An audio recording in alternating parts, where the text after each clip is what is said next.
Muli, isang pong magandang araw sa inyong lahat mga kapatid. Sa pag-aaral ng Biblia ng Lumang Tipan, dadako na po tayo sa pangalawang bahagi ng Aklat ng Exodo, kung saan pinag-aaralan po natin ang kahulugan ng tabernakulo. Anong ibig sabihin nito para sa atin ngayon? Minsan mahirap unawaan ito. Naalaala ko pa nung ako'y bata pa, siguro ang edad ko mga 12 taon, kanon, may nakita kong isang Biblia. At wala naman nagturo sa akin kung paano basahin ang Biblia. Kaya ang ginawa ko, kumuha ko ng Biblia tapos pinasa ko mula sa pasimula, di ba? Sa pagka ng libro, saan ka nagsisimula? Sa simula talaga, sa pagbabasa ng isang libro. Wala naman nagturo sa akin na dapat basahin mo muna ang kwento ni Jesus, yung mga gospel, di ba? Walang ganoon. Kaya binasa ko muna aklat ng Genesis, dumako sa aklat ng Exodo, ayos naman, maganda, maraming kwento, di ba? Maganda siya sa bata. Ngunit nang dumako na sa pagbabasa ng itinuturo ng Biblia tungkol sa tabernakulo, nasawa na ako. Wala na akong interes sapagkat hindi ko naunawaan talaga. Walang bahagi ito sa aking buhay. Walang kahulugan ito sa aking buhay. Kaya itinigil ko na ang pagbabasa ng Biblia. Hanggang doon lang ako sa pagbabasa ng Biblia at tumigil na ako noon. Minsan talagang mahirap maunawaan ang ibig sabihin ng mga bagay na ito kahit ngayon kung ating babasahin. Kaya gusto ko sana para sa atin na maging halimbawa ito sa atin na talaga mahalaga din ito pagtuturo. Sapagkat lahat ito ay itinuturo na si Jesus ang binhi ng babae. Lahat ng buong Lumang Tipan itinuturo na si Jesus ang darating na Mesiyas na hinihintay natin. Dumating na siya. Kaya nang dumating si Jesus, anong sabi niya sa Mateo? Sabi niya, ako'y naparito upang tuparin ang mga ito. Ibig sabihin, ang batas, ang kautusan, ang mga propeta upang tuparin ito. Ngunit hindi lamang ang kautusan, kundi pati ang mga pamaraan ng sakribisyo, paghahandog sa Diyos, tapos din ang itinuturo ng Biblia tungkol sa tabernakulo. Ang prinsipyo dito ng Biblia na ito ay halimbawa o larawan para kay Jesus, para sa ating buhay Kristiyano. Ang prinsipyo na ginagamit ni Pablo sa Galatia 4, sinasabi niya na ang pinag-usapan niya dito hindi ang tabernakulo kundi ang kasunduan ng Diyos. Sabi niya may dalawang kasunduan. Ang isa ay ang kasunduan ng batas o ng kautusan na kung saan ang putok ng Sinai ang kinakatawan nito. Ang isa naman ang bundok ng Zion o ang Jerusalem ang kumakatawan ng kasunduan ng habag ng Diyos, ng awa ng Diyos para sa atin. Sabi ni Pablo, ito ay larawan. Sa English, allegory. It's an allegory. It's a larawan para sa atin. Ngayon, anong ibig sabihin ng allegory? Ibig sabihin, larawan na may spiritual na kahulugan. Ang Lumang Tipan ay isinulat upang ituro si Jesus kung sino siya at siya talaga ang tunay na tabernakulo. Kaya sinasabi ni Juan sa unang Juan, talatang 14, sinasabi, si Jesus ay naging tao ang salita, walang iba kundi si Jesus, at nanirahan sa pilig namin. Si Jesus ay nanirahan sa pilig namin. Ang salitang ginagamit dito sa Griego, ibig sabihin itinayo niya ang kanyang tolda. He tabernacled. Ginawa siya ang tabernakulo. Sapagkat ang tabernakulo talaga ang presensya ng Diyos sa pagitan ng mga Israelita. Ang Diyos mismo ay nanirahan sa kanilang kalagitnaan. Kaya ito po ay ating pag-aralan ngayon. Ganito po ang isang larawan o halimbawa ng ginawa nila noon. Ganito siguro ang tiningnan noon. So may bakod sa labas, tapos yung bulwagan sa loob, tapos may tolda. Ang mga Israelita ay pwedeng pumasok hanggang dito lamang sa bulwagan. Hanggang dito lamang pwede silang pumasok upang maghandog ng mga sakripisyo, mga hayop, ganoon. Ngunit ang mga saserdote lamang ang silang pwedeng pumasok sa loob ng tabernakulo, ng tolda mismo. Tapos ang dakilang saserdote ay pwedeng pumasok sa loob-looban o sa kabanal-banalan lamang minsan sa isang taon na may dalang handog o dugo upang tubusin ang kanyang mga kasalanan.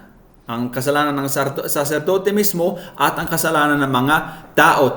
Dito, nakita naman natin ito, yung smoke dito, na parang yung ibig sabihin ang presensya ng Diyos ay naroon. Siya ay sumasa kanila. So, anong ibig sabihin nito? Una, ang unang ipinapaliwanag ng Biblia, sabi niya, ang tabernakulo ay gawa mo ng pulwagan, tatabingan ng mamamahaling lino sa paligid. Malinis. Ibig sabihin, hiwalay. Hindi pwede basta-basta pumasok sa Diyos, sapagkat ang Diyos ay banal, naninirahan sa ating kalagitnaan, ngunit siya ay hiwalay. Ang ibig sabihin ng lino, ang puting-puting lino, sa pahayag sinasabi, ang lino ay ang mabubuting gawa ng mga hinirang ng Diyos, na tayo mismo ay pwede nang pumasok ngayon sa harapan ng Diyos at ang ating gawa ay parang lino sa harapan ng Diyos. Ang daan, kung paano pwedeng pumasok, sabi niya, gumawa ka na rin ng pinto. Yari sa ang kurtina. So, Exodus 27, verse 16, ang kurtina naman, sa mismong pinto ay siyam na metro ang haba. So, hindi ito talagang pinto, kundi kurtina, kung saan makapasok ang mga tao sa loob, sa bulwagan mismo. Ano ibig sabihin nito? Walang ibang daan kung paano pwede tayong pumasok sa harapan ng Diyos kundi kay Jesucristo. Dumating si Jesus at ang sabi niya, ako ang pintuan. Ito ay larawan para sa atin. Kung gusto mong pumasok sa harapan ng Diyos, kailangan ka muna dumaan sa pinto. At walang ibang pinto kundi si Jesus. Kaya sabi ni Jesus, ang sino man pumapasok sa pamamagitan ko ay maliligtas. Sa labas ay kapahamakan, sa loob naman ay kaligtasan. Anong gusto mo? Mapahamak o maligtas? Ang gusto mo maligtas, pumasok ka na sa pamamagitan ng pinto na walang iba kundi si Jesucristo. Sunod, sa loob naman, ang unang napapansin mo ay ang altar, kung saan inihahandog ang mga sakripisyo ng mga hayop. Kaya sabi sa Exodus 27, gumawa ka ng isang altar na yari sa punong akasya. Anong ibig sabihin nito? Sa Kolosas sinasabi, nakamtan ang kapayapaan sa pamamagitan ng dugo ng kanyang anak na inialay sa krus. Ang pag-aalay ni Jesus sa krus mismo ang handog. Kaya sinasabi ni Juan Bautista, sabi niya na nakita ni Jesus, ito ang kordero ng Diyos. Ang kordero ng Diyos na siya namamatay para sa ating mga kasalanan. Ibig sabihin talagang itong altar, si Jesus, kung saan namatay si Jesus sa krus. May isang kwento sa Biblia, sa unang hari, kung saan namatay na si David, tapos naging hari ang kanyang anak na si Solomon. May kaaway silang isang tao na ang pangalan niya si Adonias. Nang marinig niya ito, natakot siya. Anong ginawa niya? Tumakas at pumasok doon sa bulwagan sa loob, tapos kumapit sa mga sungay ng altar. Ano ibig sabihin? Humingi ng kapatawaran. Patawarin ako, di ba? Ganoon din tayo. Kung pumasok na tayo sa pinto, saan tayo dadako kundi sa altar, kung saan yan ang krus ng Kalbaryo, kung saan namatay si Jesus, anong gagawin natin? Kumapit doon. Kumapit sa krus, hawakan natin ang krus, sapagkat tayo ay humingi ng kapatawaran ng Diyos. Yan ang ikahulugan talaga ng altar para sa ating mga Kristiyano. Sunod naman, ang palangganang hugasan. Sabi ni Moises sa Exodus 30, gumawa ng palangganan, tanso. Tapos verse 19, ito ang gagamitin ni Aaron at ng kanyang mga anak sa paghuhugas ng kanilang paa at kamay. Ano ibig sabihin nito? Bawal pumasok ang saserdote na marumi siya. Kung papasok siya sa tolda, kailangan muna maghugas ng kanyang kamay, ng kanyang paa. Kaya sa John 13, napapansin pa natin, hinugasan sila ng Jesus, di ba? Tayo ngayon ay malinis na sa pamagitan ng dugo ni Kristo. Kaya sinasabi sa Hebreo, kaya lumapit tayo sa Diyos ng may pusong tapat at may matibay na pananampalataya sa Kanya. Lumapit tayo may malinis na budhi, malinis na puso, sapagkat nilinis na ang ating mga puso at hinugasan na ng dalisan na tubig at ang ating mga katawan. Walang pwedeng pumasok sa loob ng templo, sa loob ng tolda, o kaya sa presensya ng Diyos na hindi muna hinugasan. Sa kanila, hinugasan ang katawan. Sa atin namang hinugasan ang ating puso. Kailangan malinis tayo. Pinatawad ang ating mga kasalanan. Maliban mangyari ito, hindi maaaring pumasok sa harapan ng Diyos. Ngayon, dadako na tayo sa mismong loob ng tolda, ng tabernakulo, kung saan may dalawang bahagi. Ang isa naman ang looban, na may tatlong bagay, yung ilawan, ang mesa na may tinapay, tapos ang altar ng insenso. Tapos may kurtina na humihiwalay ang dakong banal sa dakong kabanal-banalan. Ang loob-looban talaga, kung saan ang altar o kaban ng tipan. Anong ibig sabihin nito? So ang unang, pagpasok ng saserdote doon, ang unang napapansin niya na may ilaw. Ang lalagyan ng ilaw. Kaya sabi ni Moses, gumawa kayo ng ilawang yari sa purong kinto. Tapos ang trabaho ng saserdote na araw-araw, alagaan ito, siguraduhin na may umiilaw ito palagi. Lagyan ng langis upang umiilaw ito palagi. Anong ibig sabihin nito? Ang kahulugan nito sa atin na si Jesus, ang tunay na ilaw. Kaya sabi ni Jesus sa 1:12, sabi niya, muling nagsalita si Jesus sa mga tao, ako ang ilaw ng sanlibutan, ang tunay na ilaw. Ang sumusunod sa akin ay makakaroon ng ilaw sa kanyang buhay at di na lalakat sa kadiliman. Ang ilawan na ito ay paalaala palagi sa atin, sa mga Israelita, sa mga saserdote, na kailangan may ilaw tayo sa ating mga buhay. At ito hindi physical na ilaw, kundi spiritual na ilaw. At kaya sabi ni Jesus, ako ang tunay na ilaw. Miski meron silang ilawan dito, pero ang tunay na ilaw ay spiritual. Tapos may altar ng sunugan ng insenso. Sa Exodus 30 sinasabi, gumawa ka ng altar na gawa sa akasya na sunugan ng insenso. Tuwing umaga na aayusin ni Aaron ang ilawan, magsusunog siya rito ng insenso. Anong ibig sabihin nito? Sa awit 141 sinasabi, ang aking dalangin, sana'y tanggapin mo, masarap na samyong handog na insenso. Parang insenso, itong pagtaas ng mga kamay ko. Ang panalangin ko ay parang insenso na tumataas, umaakyat sa kanyang harapan ng Diyos. At sa pahayag naman, Kapitulo 5, sinasabi, bawat isay may hawak na alpa at may kintong mangkok na puno ng insenso na siyang mga panalangin ng mga hinirang ng Diyos. Inaamoy ng Diyos ang ating mga panalangin. Ang buhay Kristiyano, ibig sabihin dito, ang buhay Kristiyano ay pwedeng palaging lumapit sa Diyos, ay pwede palaging sumampalataya sa Kanya, palaging mananalangin sa Kanya, at inaamoy ito ng Diyos.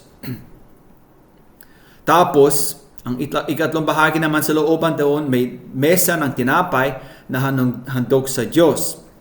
Kaya sabi doon, gagawa ka rin ng isang mesang yari sa akasya. Ang mga tinapay na handog ninyo sa akin ay ilalagay ninyo sa mesa sa harapan ko. Ang ibig sabihin nito, dumating si Jesus, ang sabi niya, ako ang tunay na tinapay. Ako ang tinapay ng buhay. Ang lumalapit sa akin na hindi na magugutom kailanman, at ang sumampalataya sa akin ay hindi na mauuhaw kailanman. Huwag ka na magutom ngayon sapagkat si Jesus ay dumating na, siya ang tunay na tinapay. Kaya nang siya ay tinukso ng diablo, nakainin, nagawing tinapay mga pato. Anong sabi ni Jesus? Ang tao ay hindi nabubuhay sa tinapay lamang, kundi sa bawat salita na nagmumula sa bibig ng Diyos. Bibig ni Yahweh, di ba? Sa Deuteronomy 8, ang quote ni Jesus dito, ang Deuteronomy chapter 8. Kaya siya ang tunay na tinapay, ang salita ng Diyos, at ating babasahin ang salita. Dapat natin pag-aralan ito upang maging bahagi ng ating buhay Kristiyano. So may tatlong bahagi bago pa pumasok sa kaloob-looban o sa kapanal-panalan. Ngunit ito ay hiwalay. Itong dalawang bahagi ay hiwalay ng isang malalaking kortina. Sabi sa Exodus chapter 26, gumawa ka ng kortinang yari sa puting lino, adlanang asul, kulay ube at kulay pula. Isabit mo ang tabing na ito sa tapat ng kawit sa bubong ng tabernakulo at ilagay sa likod ng tabing ang kaban ng tipan. Ang tabing na ito ang siyang maghihiwalay.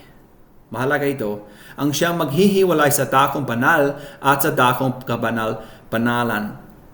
Sapagkat bawal pumasok ang mga Israelita, bawal pumasok sa tolda mismo. Sila ay pwede hanggang bulwagan lamang.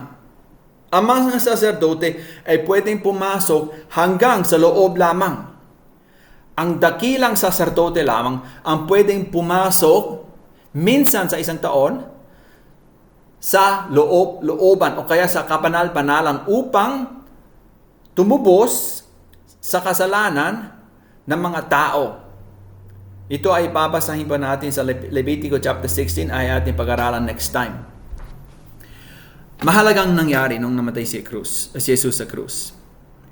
Sinasabi sa Mateo chapter 27 verse 51, biglang nahati itong tabing, di ba, ng templo mula sa itaas hanggang sa ibaba. Nayanig ang lupa at nabiyak ang mga pato. So anong nangyari sa oras ng si Jesus ay namatay? Nabiyak ito, nahati ito mula itaas hanggang ibaba. Ibig sabihin, sinong gumawa? Ang Diyos, di ba? Hindi tao, kasi kung tao mula baba hanggang taas. Ngunit ang Diyos ang siyang gumawa mula taas papadang baba. Ibig sabihin, ang Diyos ay nagsabi, bukas na. Bawal noon pumasok sa harapan ng Diyos. Ngayon naman, namatay si Jesus sa krus. Ang sabi sa Hebreo chapter 9, sapagkat si Kristo ay hindi pumasok sa isang dakong banal na ginawa ng tao at larawan lamang ng tunay na sambahan. Ibig sabihin, sa panahon, sa oras, sa sandaling namatay si Jesus, anong nangyari? Si Jesus mismo ay dumaan sa tabernakulo, pumasok sa harapan ng Diyos at ibinuhos ang kanyang dugo, sapagkat ito ang dapat gawin ng dakilang saserdote noong panahon ng mga Israelita. Minsan sa isang taon, pumasok na may dalang dugo upang ibinuhos itong dugo sa kapatawaran ng mga tao. Itong ginawa ni Jesus. Dumaan. Nang siya'y dumaan doon sa kortina, nahati ito. Tinanggap ng Diyos ang kanyang handog. Sabi niya, pwede na kayong pumasok ngayon. Pwede na. Kaya sabi ng Hebreo chapter 10, kaya nga mga kapatid, kaya nga tayo malaya nang makakapasok sa dakong kapanal-panalan dahil sa dugo ni Kristo.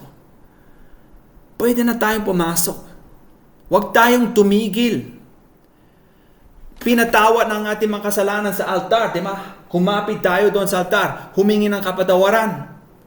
Sabi niya, pumasok na kayo. Hindi lamang sa loob, kundi pumasok pati kayo sa kabanal-banalan. Kung saan pwede na tayong lapitan ang Diyos. Natin lapitan ang Diyos. Sa loob-looban mismo, may dalawang bahagi. Ang kaban ng tipan, ang lalagyan ng kautusan, yung dalawang tapyas na pato. Tapos sa taas mismo, mayroong ang tinatawag na luklukan ng awa. Kaya sabi sa Exodus 25, gumawa ka ng luklukan ng awa, yari sa purong kinto. Ngayon, sabi ni Mateo, o ni Jesus, bago siya mamatay, sabi niya, ito ang aking dugo na katibayan ng tipan ng Diyos. Ito ang aking dugong ipinubuhos para sa kapatawaran ng kasalanan ng marami. Sa unawaan ni Jesus, bago siya namatay, na ang handog ko ay pagbubuhos ng dugo para sa kapatawaran ng mga tao upang tayo patawarin ng Diyos. Kaya sabi ni Pablo sa Roma 3, sabi niya, siya ang inialay, si Jesus mismo, ang inialay ng Diyos bilang handog. Sa Greek, ang salitang ginagamit dito, hilasterion. Mamaya, pagtingnan natin ang kahulugan nito. Upang sa mamagitan ng kanyang dugo ay mapatawad ang kasalanan ng lahat ng sumasampalataya sa kanya. Sa Hebreo sinasabi, at sa ibabaw ng kaban, ano yan? Ang luklukan ng awa. At sa ibabaw ng kaban, ang tawag doon, hilasterion. Parehas. Pwede mo na sabihin, si Jesus mismo ang luklukan ng awa.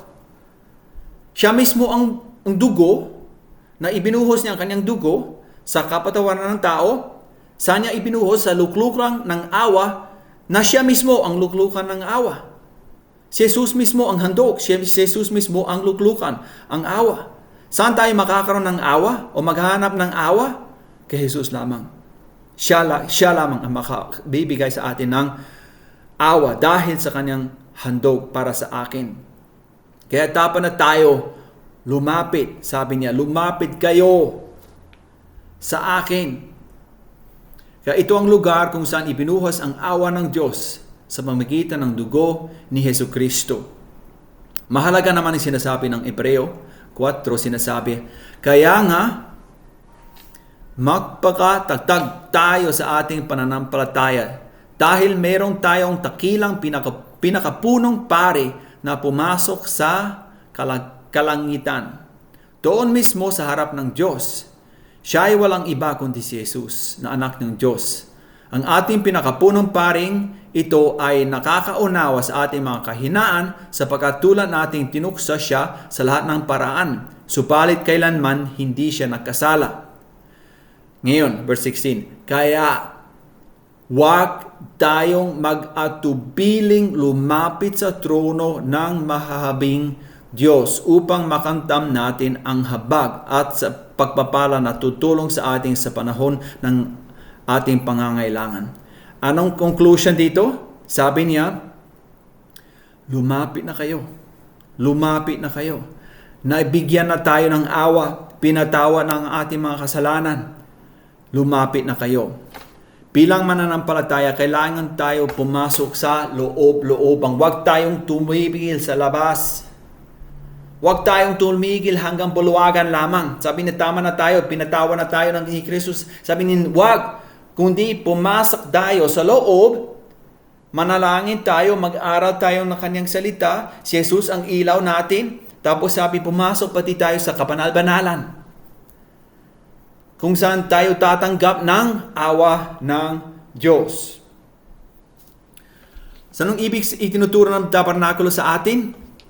Mula labas, kung napapansin mo mula labas, ikaw ay hamak pa, napapansin mo, mayroong kurtina, mayroong bakod na puti, hiwalay sa atin.